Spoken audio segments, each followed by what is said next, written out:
Kepemimpinan Ketua Umum PBNU saat ini cenderung menjauh dari nilai-nilai spiritual ulama pesantren. Bahkan, menurut Jafar, beberapa tokoh pesantren yang berkontribusi besar dalam struktur maupun kultur NU justru diberhentikan tanpa alasan jelas dan mengalami pelecehan secara terbuka. Sungguh sangat ironis, jauh dari akhlak ke-NU-an. Sejarah mencatat friksi dan perbedaan pandangan dalam NU lazim terjadi. Tapi penyelesaiannya dilakukan secara berakhlak, menjunjung nilai-nilai keilmuan dan kefakihan tokoh-tokoh NU.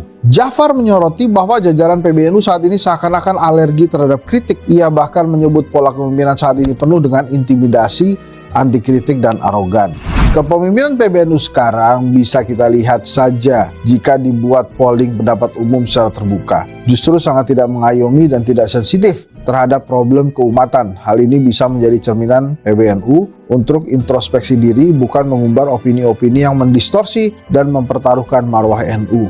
Ia menambahkan, MLB merupakan keniscayaan sebagai langkah koreksi dari para muhorik dan kader NU yang ingin mempertahankan nilai luhur organisasi. Wacana ini menurutnya tidak datang dari pihak luar NU, melainkan dari tokoh dan kader internal yang ingin menjaga marwah organisasi. Ya tapi kalau kita lihat komentarnya sih kelihatannya pasti nolak ya tadi. Gus Yahya beneran atau iseng gitu katanya, ditulis di situ tuh. Katanya akan digelar rencananya Desember di Surabaya. Nah ini udah bulan Desember, jadi mungkin aja digelar. Kira-kira kejadian atau tidak? Ini kelihatannya ada kaitannya dengan pemilihan Ketua Umum PBNU beberapa minggu lalu.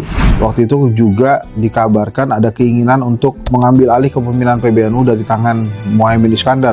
Tapi Muhaimin Iskandar dengan dahsyatnya mengangkat Bapak Wakil Presiden Ma'ruf Amin sebagai Ketua Dewan Syuro atau Majelis Syuro gitu. Jadinya tandem tuh Muhaimin Ma'ruf Amin. Jadinya kuat luar biasa. Nah tapi sekarang memang NU itu memang banyak ya. Salah satunya diwakili oleh Gus Ipul ya, Saifullah Yusuf sebagai Menteri Sosial. Tapi dia ini Menteri Sosial zamannya Pak Jokowi. Kalau kita mengacu kepada kabinetnya Pak Prabowo, menariknya adalah tidak ada adiknya Gus Yahya, tidak ada adiknya Ketua PBNU dalam kabinet. Sebelumnya di era Pak Jokowi, Gus Yakut ya menjadi Menteri Agama yang pernah juga dipertanyakan oleh hostnya Satgas Kritik yang namanya Henry Satrio itu beberapa episode lalu. Ini orang kemana kok nggak pulang-pulang ya? Karena kan waktu itu ada pansus haji tuh, pansus ya, dia nggak mau dipanggil tuh. Nggak dipanggil nggak mau, akhirnya pas pengumuman menteri dia nggak dipanggil deh, dan dia nggak di Jakarta.